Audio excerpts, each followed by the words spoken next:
Hi folks, it is time for our weekly overview, and I'm doing the weekly overview about a day or two before I normally do it. I'm doing it on a Saturday for the next week. I think it's probably going to be, I'm going to give the videos a break on Sunday and Monday and start coming back to them on Tuesday. Part of it is just having a busy couple of days. Part of it is that there's a fair amount of content that I've been putting out. The last 2 or 3 days, I think I've been putting out a video every day. So I'm going to give you guys time to catch up as well. There's the new moon solar eclipse video. There's the video on the water trine. You know, there's something or the other. There's the monthly overview. There is plenty of content to take a look at to get all sorts of micro and macro, especially macro, especially looking at the eclipses, looking at a lot of it kind of focuses on, you know, the eclipse was on October 2nd, week before after December 2nd is also resonant. The monthly overview clearly covers all of October. And then when we're looking at these water trines, water sign trines that yesterday's video was about, they remain active or relevant all through October, November. With this particular video, we start to kind of zoom in now, and we are looking at the next week ahead. And there are a couple of things happening next week that are going to have their own videos, and we'll expand on them. There are about 5 odd things to talk about. First and foremost, the solar eclipse in Libra, new moon solar eclipse in Libra, occurred on October the 2nd. And I think it's fair to say that by October the 9th, which is going to be Wednesday, what I'll call the month of eclipses comes to an end. And it's very likely that at that point, God is going to hand over, Spirit is going to hand over the wheels to us and say, all right, your turn to drive. So just another 3 or 4 days of being in that eclipse vortex. So pay attention and see if anything comes up. Likely it's stuff that has already come up or is already developing that feels eclipsy, that sort of, you know, shakes the ground from under you a little bit or starts to get you out of inertia, get us all out of inertia, and creates the eclipse month would for me have been from September the 10th to October the 9th. And during that time, it's a question of what do we know is shifting? What do we know is changing? We may ourselves, as I've been saying over the past few videos, be done with the status quo, and we may be eager based on what we know now to release what we need to in the Libra part of the chart in order to move towards the Aries part of our chart, the house occupied by Libra, the house occupied by Aries. The North Node eclipses in Aries is still relevant till the end of the first week of June of next year. So we may be at a point where we are getting restless enough. But the eclipses themselves may also have introduced elements that are facilitating, necessitating, accelerating that move by destabilizing things or by providing opportunities or offers or the potential of things that can entice you to move forward in some way. The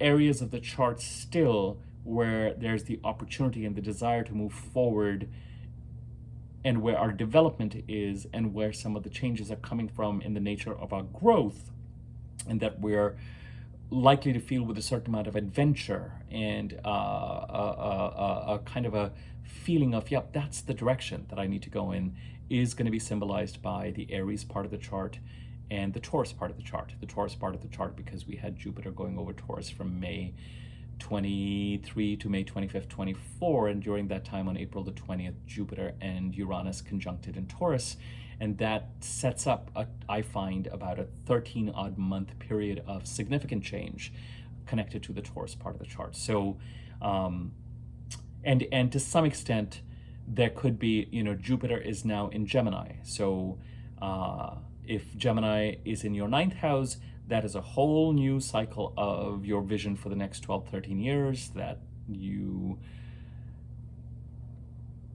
should be considering articulating. If Gemini is not your 9th house, then Jupiter's transit through Gemini is likely going to end a 12, 13-year cycle, start a 12, 13-year cycle that is connected to Jupiter's last transit through your 9th house. So the Aries, Taurus, and Gemini parts of the chart are still the ones that have the forward movement, releasing what we need to in the Libra part of the chart as a part of this new moon solar eclipse that occurred on October the 2nd.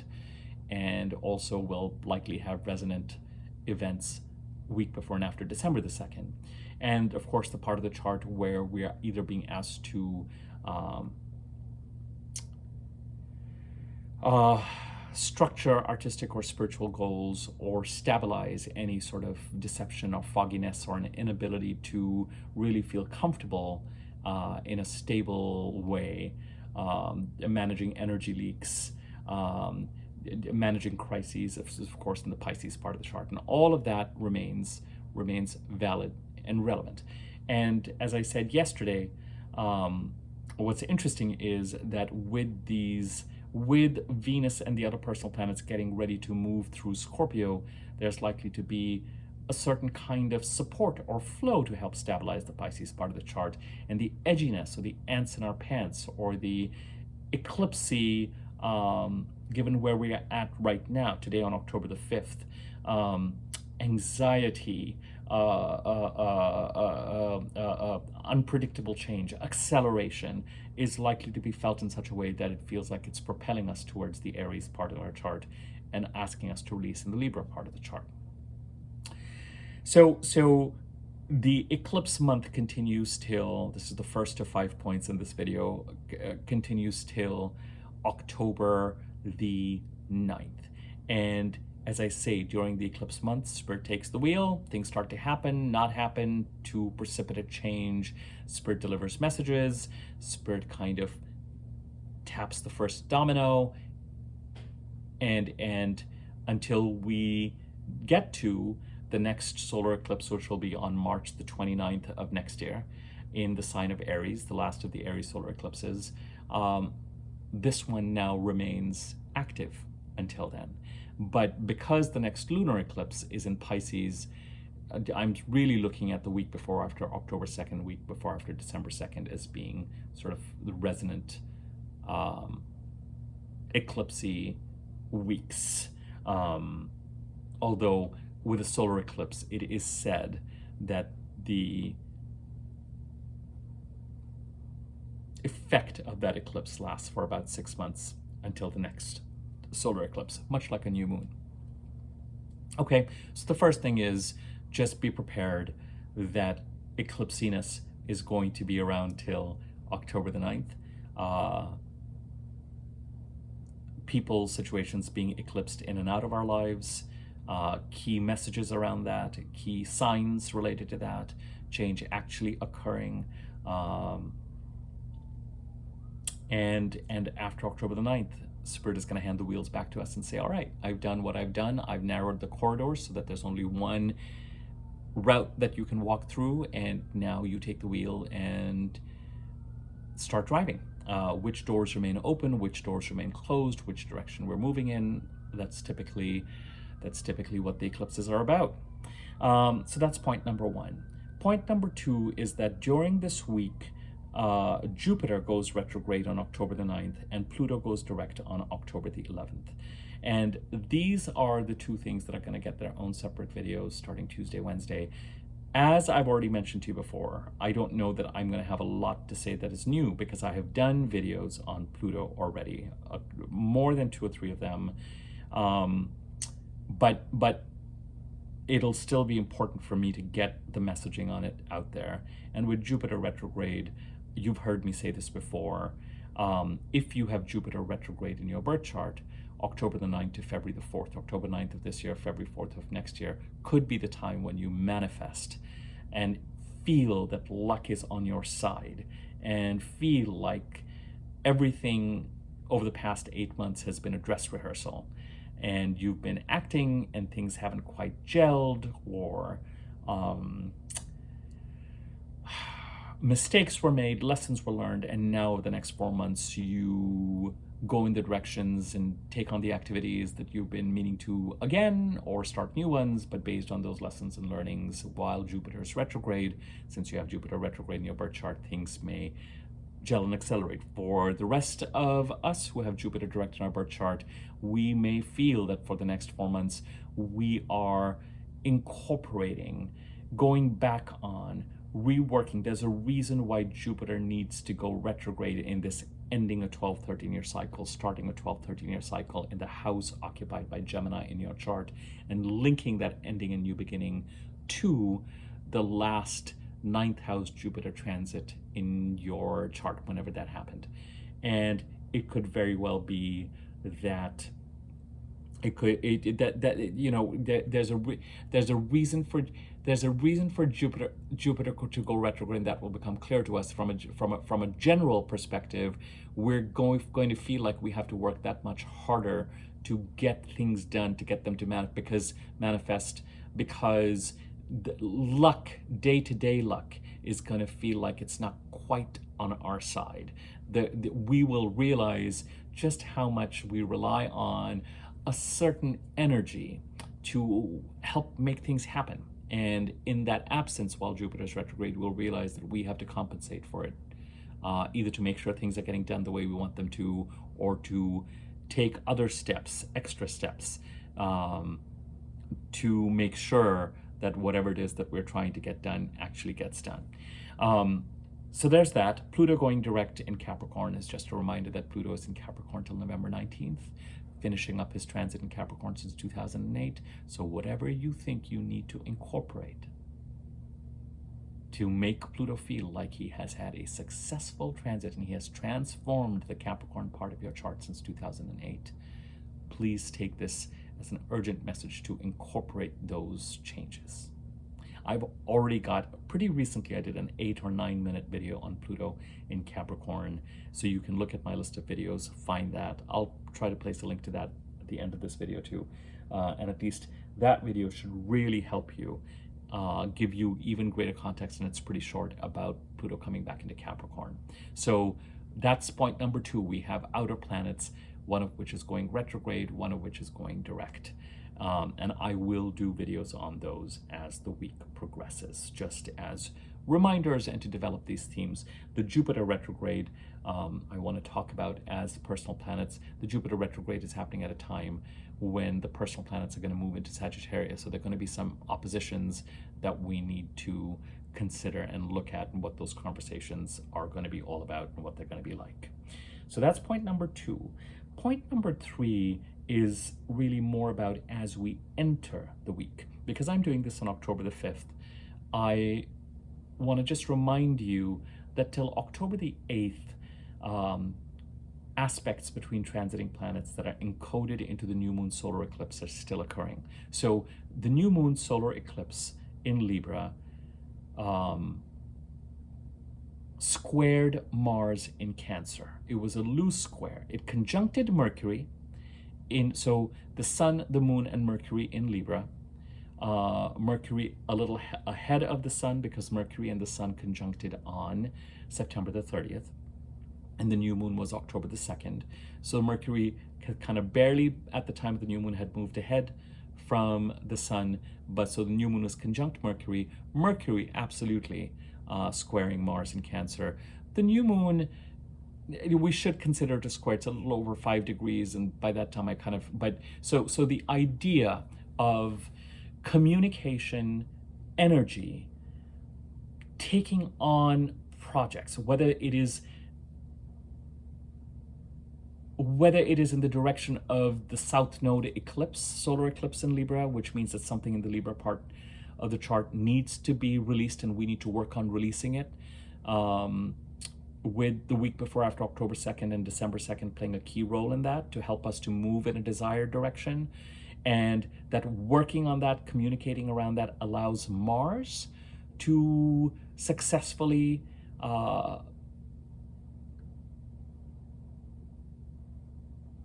accomplish the goals that he is trying to accomplish in the Cancer part of the chart and set boundaries. It could also be that on just a new moon level, not an eclipse level, the eclipse is an eclipse of release, and it has a resonance to the last time we had eclipses in Libra, October 14th of 23 to March 23rd, 24th of 24. And if you want more information about those resonances, take a look at my new moon solar eclipse in Libra video. I don't want to go into all of that and the times and the dates and the resonances to October 14th to March 24th for the October 14, 23 to March 24 to 24. All those correlations here, because I'll be doing a certain portion of that video again. So just know that there's a new moon solar eclipse video that you can dive into if you want to get greater context as far as the eclipse is concerned. But it could be that both on an eclipse level, it's also a new moon in Libra with Mercury in Libra. So there could be, related to the Libra part of the chart, there could be mundane new moon events, opportunities, things that you need to look at and act on. And that those activities, opportunities that came up within 48 to 72 hours after the new moon, a week to 2 weeks of the new moon, subtle, unmistakable, Libra house, the house occupied by Libra, related activities. As I said, there's a whole set of activities around releasing that take you back to whatever it was that you realized you had to release between October 14th of last year and March 24th, 25th of this year, to move to desired directions in the Aries Taurus part of the chart, and to assist Jupiter in creating and ending in a new beginning in the Gemini part of the chart. But there's also the fact that it's a new moon, so there's sort of normal new moon Libra focus activities with Mercury still in Libra and the Sun still in Libra. So whether it is communication, whether it is transactions, whether it is taking advantage of opportunities, planting seeds, giving the Libra part of the chart a certain amount of energy, because it's a square, Mars may be dependent on those activities occurring in the Libra part of the chart to be able to achieve his goals in the Cancer part of your chart. So whatever Mars is trying to do in Cancer, Mars typically does one of two things or two of two things: pursue goals and defend boundaries. Whether it's coming inadvertently from someone or it's actually competitive or conflict related. As I say with Mars, always assertive, not aggressive. But here we're talking about activities needing to be taken, either communication or a certain amount of energy or focus in the Libra part of the chart to help Mars take those actions. And you'll know in a second why I'm repeating all this. Also encoded into the new moon solar eclipse was the fact that Venus was trining, Venus trined Saturn on October the 4th. And this is a transit that's related to this week. Venus trines Mars. Venus from Scorpio trines Mars on October the 8th. So on October the 8th, so basically today, October the 5th, Mercury squares Mars. Now, it's not about the day the aspect happens. It's about how things are building up to that day. Let's just say at least for about 5 days before an aspect. Depending on if it's Mercury or the Sun, I would say about 5 days. If it's Venus, we could give it a week. If it's Mars, I would say give it about 10 days or so, as we're heading to the aspect becoming exact. The energy is the portal is open for us to experience the opportunity related to that aspect, be it an opposition, a square, or a trine, or a conjunction. Conjunctions are more interesting, though, in terms of what it is that they set up till the next conjunction, like a new moon. But it's a different timeline. But anyway, let me not take us down that rabbit hole. Although some of you, I'm sure, like, I want to be taken down that rabbit hole. On October the 8th, Venus trines Mars. So by October the 8th, these transits that we've been talking about related to the new moon solar eclipse become complete. That doesn't mean, however, that they are done exercising their influence, because they were encoded into the new moon solar eclipse in Aries. To some extent, they remain relevant for the rest of October till the new moon in Scorpio. And in some ways, because they're part of the eclipse, they remain relevant for the next 6 months. And the Venus trine to Mars, it's a beneficial flow. It's nice on the heels of Mercury, and with this edginess from the Libra part of the chart and the sense of urgency of action needing to be taken there to support Mars, it's nice to know that Venus and Scorpio and the opportunities, the relationship opportunities, the bridge building opportunities, the opposite opportunities for resolution, for peace, that she is trying to help create and support Saturn in stabilizing the Pisces part of the chart. She also has been reaching out to Mars and saying, hey, let's work together here. And Venus being the faster moving planet, something about that opportunity also helps Mars take the actions, the right actions that he's trying to take in the Cancer part of our chart. This is all very granular stuff. Anyway, but it's a weekly overview. It's not a monthly overview. It's not an eclipse. It's not a new moon. So that's just the nature of what these videos are like and about. If you're like me, and even if you're not, I think it's important when things get this granular to not get so obsessed by them that you are kind of energetically, in terms of processing them, getting sort of rocked by every single square and every single trine and all that. But I think it's helpful to know, I can certainly correlate now what is going on in the Scorpio and the Libra part of the chart. And it doesn't need a lot of analysis on my side to identify broadly and accurately, I think, what needs to be done and what needs to be supported. The question is, will I get out of my way and take the actions that are needed?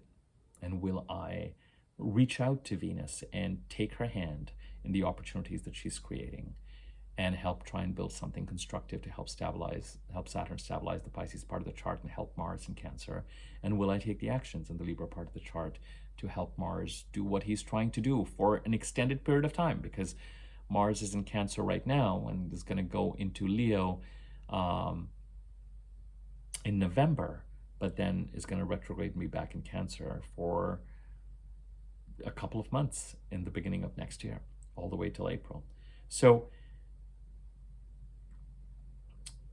Venus trines Mars, October the 8th. Also, so point number 3, point number 1 was eclipse portal still being present till Wednesday, October the 9th. Point number 2 was Jupiter goes retrograde. It's stationary Jupiter for all intents and purposes. And Pluto goes direct as this week progresses on October 8th and 9th.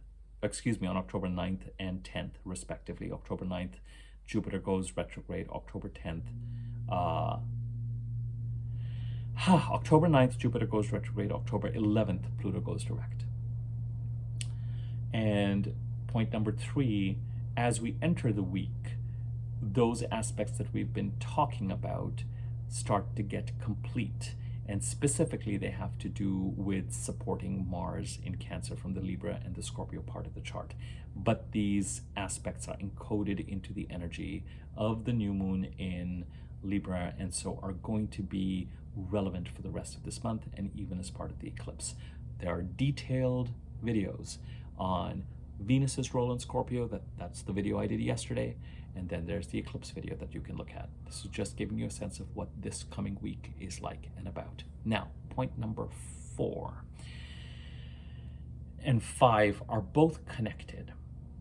When we actually look at the energy of this week that is not being carried over, there are 2 planets that are being significantly aspected. One is Chiron in Aries, and the other is Jupiter in Gemini. On October the 8th, the same day that Venus trines Mars, Mercury trines Jupiter. Lovely. Mercury in Libra trines Jupiter. On October the 9th, Jupiter goes retrograde. Jupiter is stationary. I'm going to talk about this in a second. And October the 13th, the Sun trines Jupiter. Well,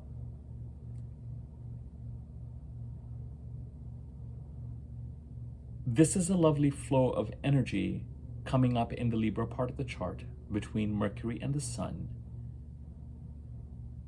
It's a portal, it's an opening, it's a connecting into something. Jupiter is stationary. So it could be that there's an opportunity, a communication,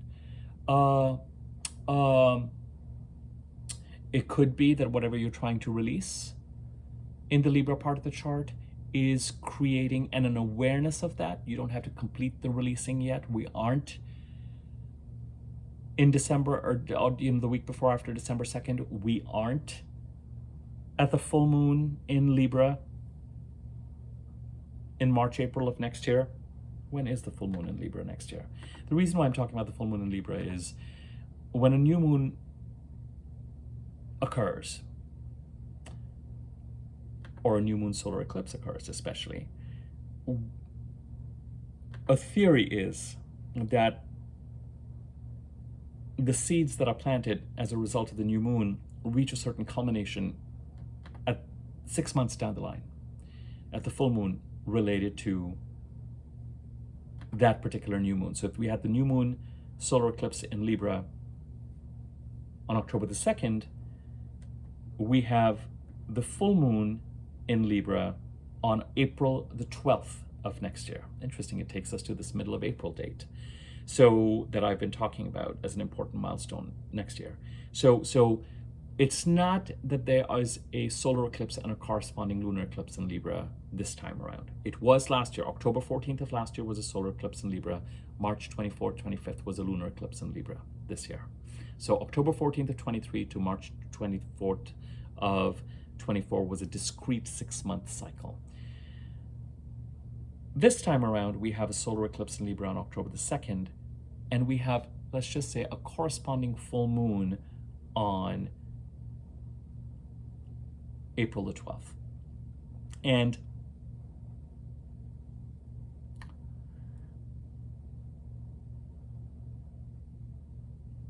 whatever it is that you're trying to release as part of the new moon solar eclipse in Libra, the week before after October 2nd, the week before after December 2nd remains the most important, but it may have a kind of a timeline that takes us to the middle of April, which makes sense because by the middle of April,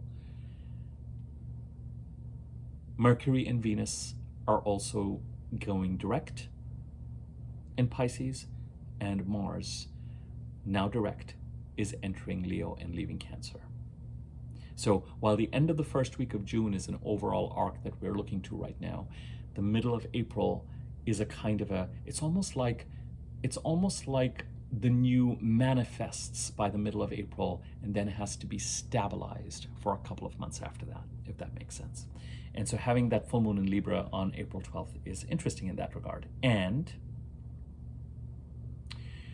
I am bringing this up to say that with Mercury in Libra and the Sun in Libra getting ready to trine Jupiter in Gemini, a stationary Jupiter in Gemini, it could be that what is being indicated is that either, if we just look at the new moon in Libra, whatever opportunities or seed planting that is bringing up, or whatever needs to be released as part of the eclipse, creates the opportunity for Jupiter to end the 12-13-year cycle, start the 12-13-year cycle in the Gemini part of your chart. If you have Jupiter retrograde in your birth chart, it may help initiate this 4-month period of manifestation for you and feeling Jupiterian luck behind you. If you have Jupiter direct, it could be that the opening is created as a result of this new moon from the Libra part of the chart to assist Jupiter in Gemini. But it's happening just as Jupiter goes retrograde. So Jupiter will take this opening. The planets will be in conversation with each other, Mercury and the Sun, just off of the new moon solar eclipse. And whatever is trying to be released in the Libra part of the chart, and whatever seeds are being planted and opportunities are being taken advantage of as part of the normal new moon, there's a nod between, there's a conversation, there's a harmonious flow, there's a pleasant telephone call or text exchange between the Sun, Mercury, and Jupiter to say, great, noted, I'm going to reverse because there's a reason why I can't quite create the ending and the new beginning in the Gemini part of the chart without certain things being either dealt with or closed out. Remember, with a Jupiter transit, it's the ending of the 12, 13-year cycle that is the most significant, because it is the ending of that cycle that creates the new beginning.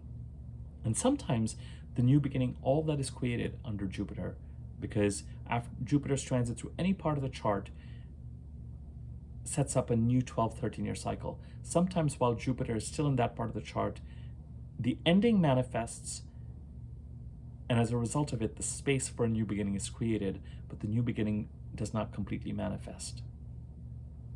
And with Jupiter getting ready to go retrograde, it's easier and faster to talk about what these trines may mean this week in terms of opportunities, because Jupiter is entering a 4-month period of manifestation for people who have Jupiter retrograde in their birth chart. If you have Jupiter direct in the birth chart, it could be that there's an understanding of what needs to be created, but for some reason, Jupiter can't quite create the ending just yet. There's stuff that needs to be addressed, dealt with. Jupiter still needs to square Saturn one more time. All these planets, as they enter into Sagittarius, and Mercury, when he goes direct and retrograde in Sagittarius, need to serve and help Jupiter. And it's not going to be until after February the 4th to June the 8th, that whatever this opportunity is that Jupiter is going to take the energy from, or the flow from, can really be capitalized on in the Gemini part of the chart to create the ending of the new beginning. That doesn't mean that the trine is not important.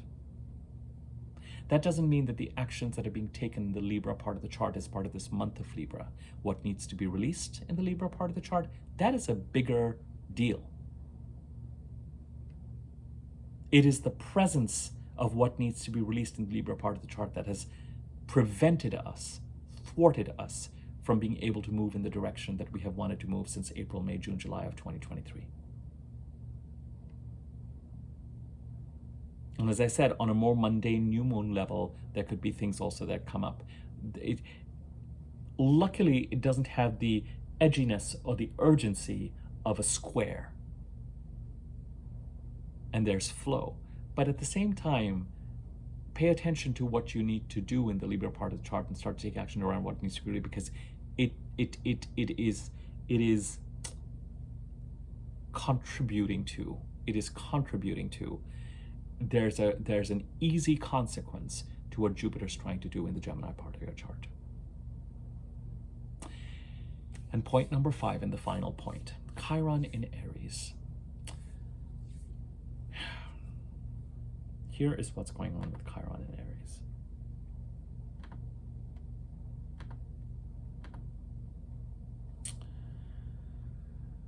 On October the 8th, the same day that Venus trines Mars and Mercury trines Jupiter, Mercury also opposes Chiron. Mercury in Libra opposes Chiron in Aries. On October the 13th, which is the last date that we're really interested in talking about,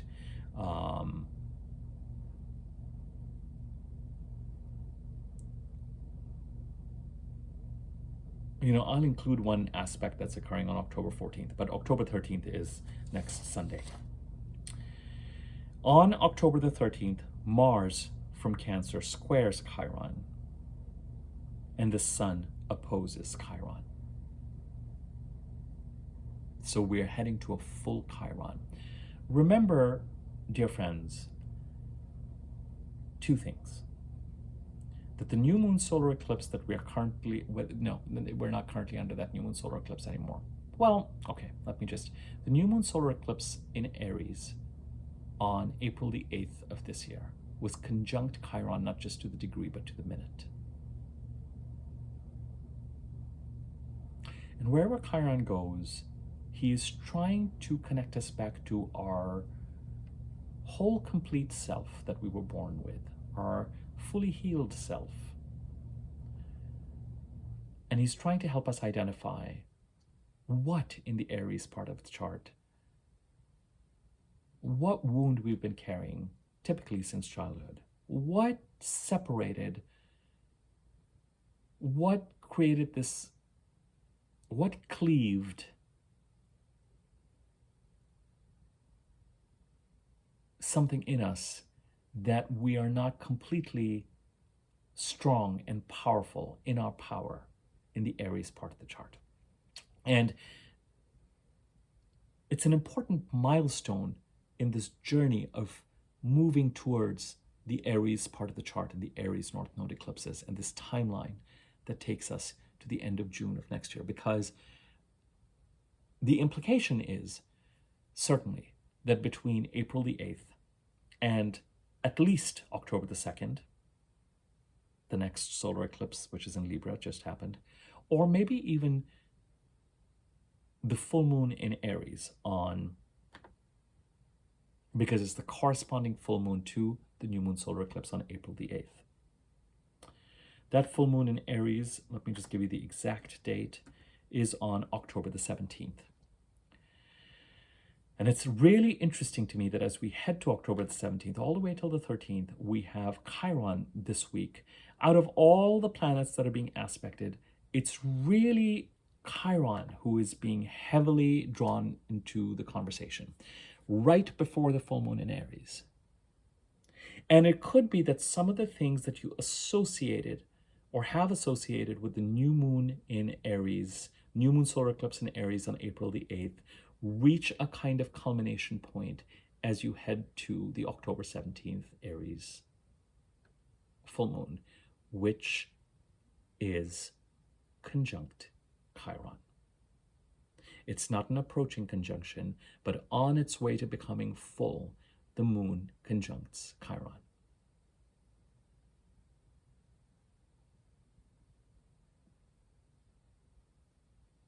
The sun opposes Chiron on the 13th, making it a full Chiron. On the 17th, we have the full moon in Aries.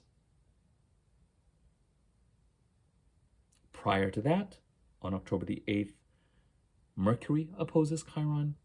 And on October the 13th, when we have a full Chiron, and by full Chiron, I mean the sun is opposite Chiron, so Chiron energetically is completely lit up and is reflecting the light of the sun.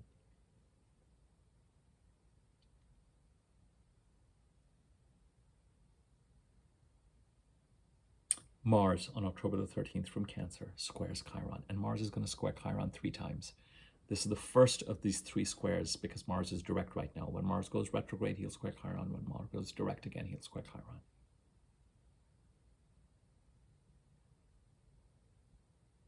This journey of moving towards the next set of right steps for us in the Aries part of the chart. Articulating that direction in 2023 and identifying what needs to be released and therefore what blocked us in 2023. In 2024, what do we need to heal? How do we become empowered?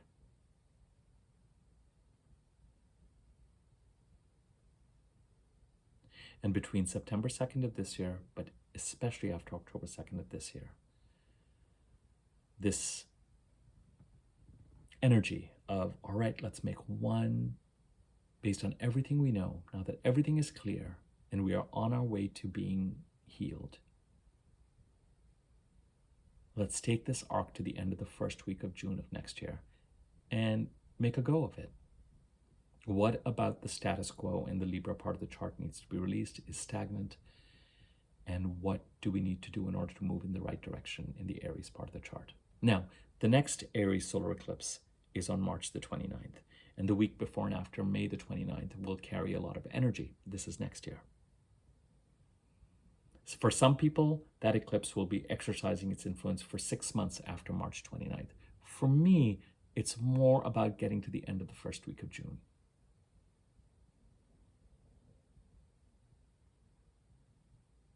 But this week, Mercury from Libra opposes Chiron. On the 8th, on Wednesday.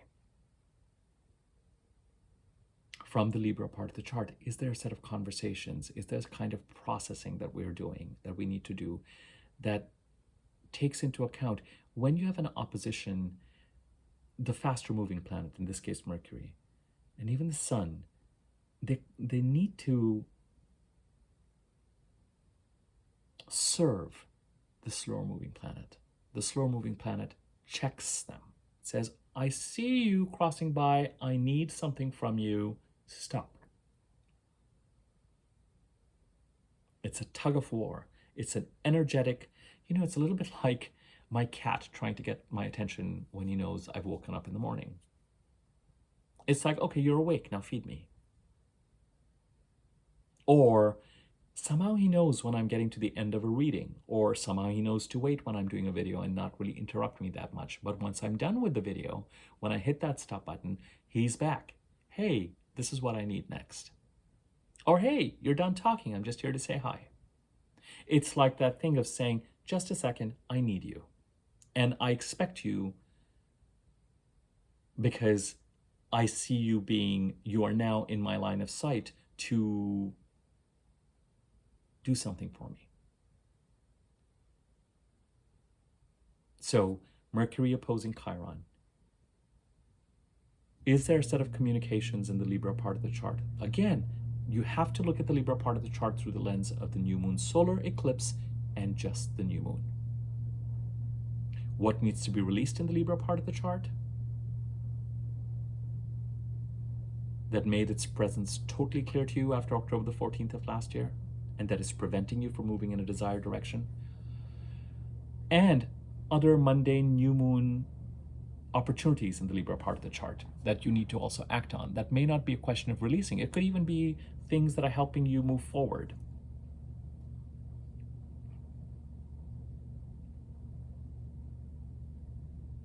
Is there communication? It will make sense to you if you're paying attention to what Venus has been doing in Scorpio to support certain things and what is needed from the Libra part of the chart to help Mars, to help Chiron. The help to Chiron is literal when you think of the new moon solar eclipse, because you just had a new moon solar eclipse, south node solar eclipse. So one of the things is, what is it that needs to be released by Mercury? How can Mercury and the Sun assist in this release so that you can heal and move forward more confidently, in a more complete manner, in a more healed manner, in a more, complete manner, uncleaved manner, unwounded manner?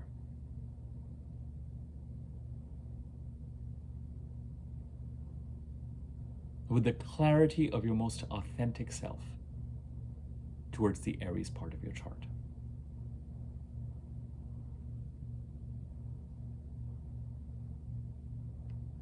And how do Mercury and the Sun in Libra facilitate this release to assist in this healing?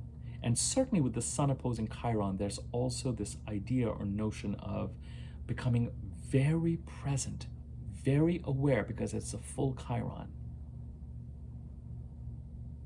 of what Chiron is trying to do, Chiron's needs, what Chiron is trying to express, what needs to be done from a healing perspective.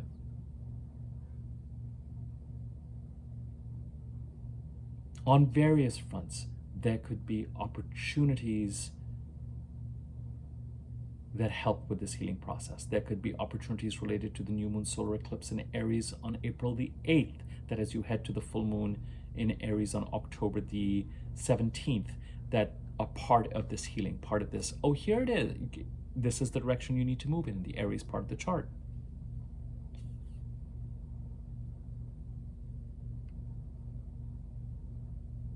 There's this dynamic between Mars in Cancer, the Sun and Mercury in Libra, Venus in Scorpio, and Chiron in Aries, and Jupiter in Gemini this week. Venus is supporting Mars.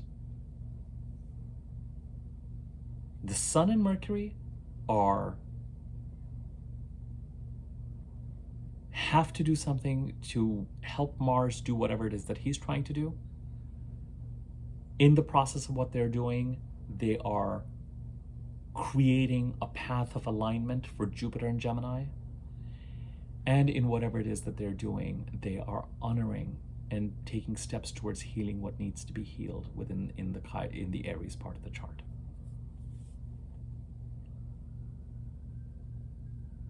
When I did my monthly overview, my solar eclipse video, etc., I said I'll drill down into the squares and the oppositions and the trines in these weekly overviews so that they make more sense, so that they're not this bewildering litany of transits.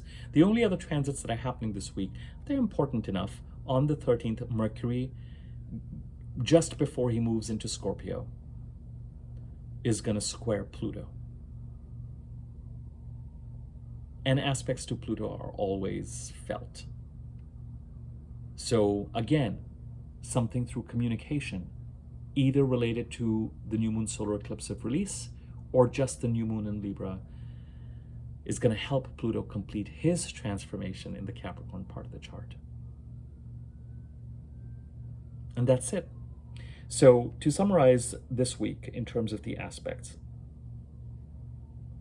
today, even though it's not part of the week we're talking about, Mercury squares Mars. On October the 8th, Venus in Scorpio trines Mars in Cancer. Mercury in Libra trines Jupiter in Gemini. Mercury in Libra opposes Chiron in Aries. On October the 9th, Jupiter goes retrograde in Gemini. On October the 11th, Pluto goes direct in Capricorn. On October the 13th, Mars in Cancer squares Chiron in Aries.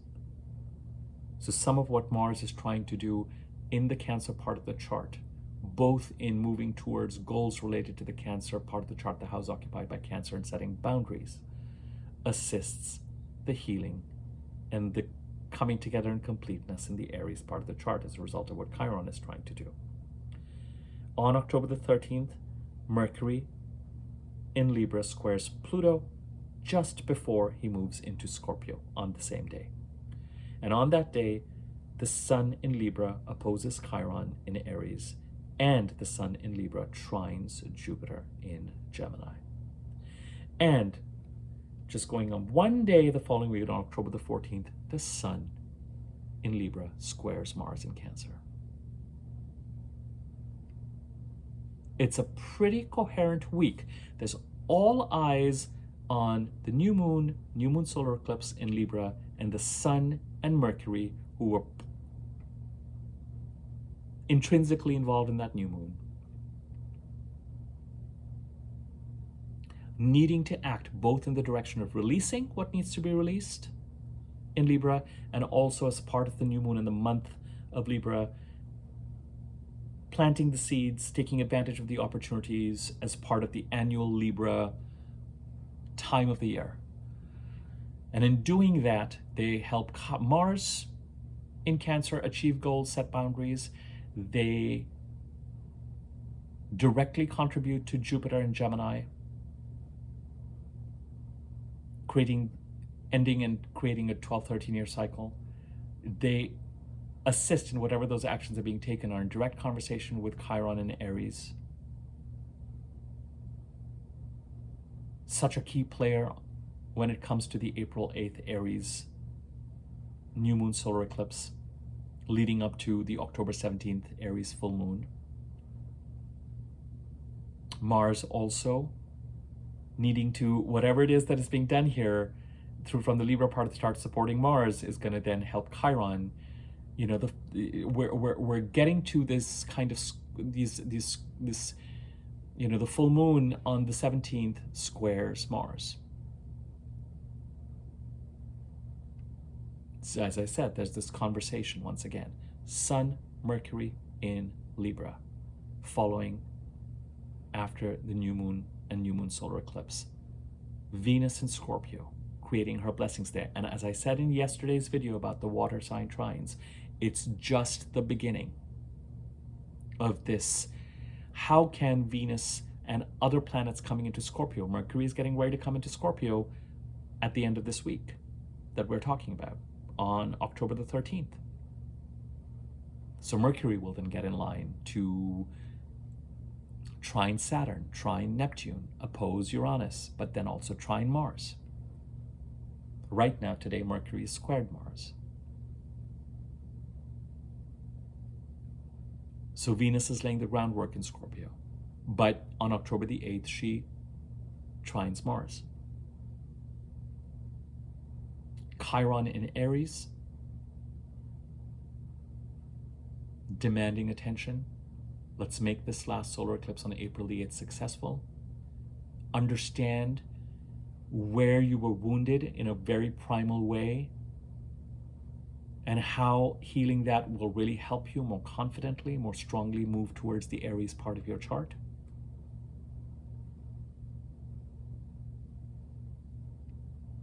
Jupiter in Gemini, stationary, getting ready to go retrograde, to help those people who have Jupiter retrograde in their birth charts go into a 4-month period of manifestation. And for the rest of us saying, I'm trying to create an ending and a new beginning, but we've got to go over some stuff. But let me, whatever's going on in the Libra part of the chart, I need that.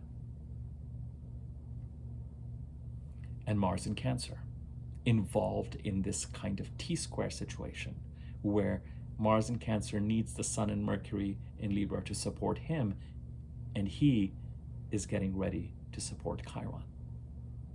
And he's also being given this helpful beam, this trine from Venus in Scorpio. Now, if you know your chart and you know the houses that these planets are sitting in,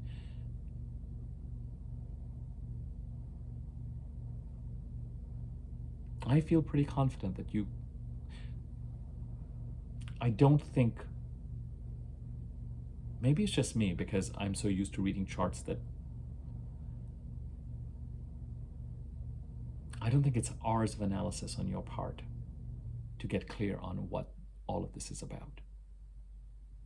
This is a weekly set of transits. It's not going to be with us all the time. But again, these are things that are contributing. These are micro milestones on the journey from now to the end of the first week of June of next year. Because by that time, June the 8th, Jupiter will change signs. And by that time, sort of the strongest influence of the North Node eclipse in Aries, South Node eclipse in Libra will work its way through. And the string of retrogrades, Mercury going retrograde on November 26th, Mars going retrograde on December the 9th? December the 4th. Then Mercury and Venus going retrograde in March. By the middle of April, all of that will be done.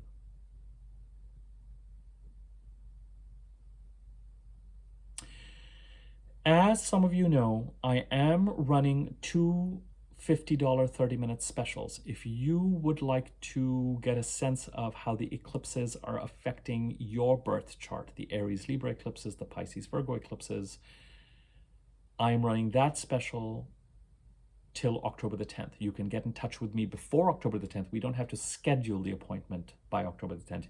I just need to get an email from you saying, I'm interested, and then we can work towards scheduling it. It's $50, 30 minutes focused on the eclipses. I'm also, during the month of October and November, offering a $50 30-minute look at the water sign trines. How could Venus and then Mercury and the Sun and the new moon in Scorpio November the 1st help stabilize the Pisces part of the chart? So those are two $50 30-minute specials on offer.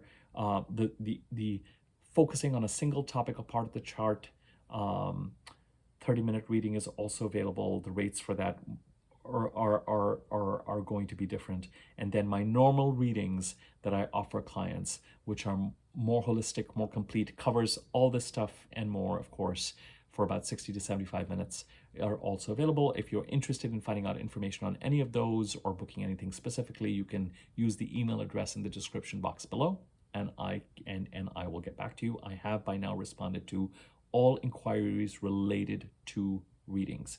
So if you feel like you haven't received a response, check your spam folder. If you found this video useful, feel free to share, tell your friends about it, subscribe to my YouTube channel if you haven't already, if you like the content. And next to the subscribe button, bell icon, hover over that wiggly bell on top, click on that, and you'll be notified when I do new videos. And there's a thanks button under this video. You can use that to contribute to the channel, and you're welcome to like this video and comment on it if you feel so inclined. It gives a greater circulation on YouTube. I am going to take a break for the next 48 hours. There's plenty of content to process. The new moon video, the monthly overview, yesterday's video on the water sign trines developing between planets in transiting Scorpio, Mars in Cancer, and Neptune and Saturn in Pisces, and of course this weekly overview.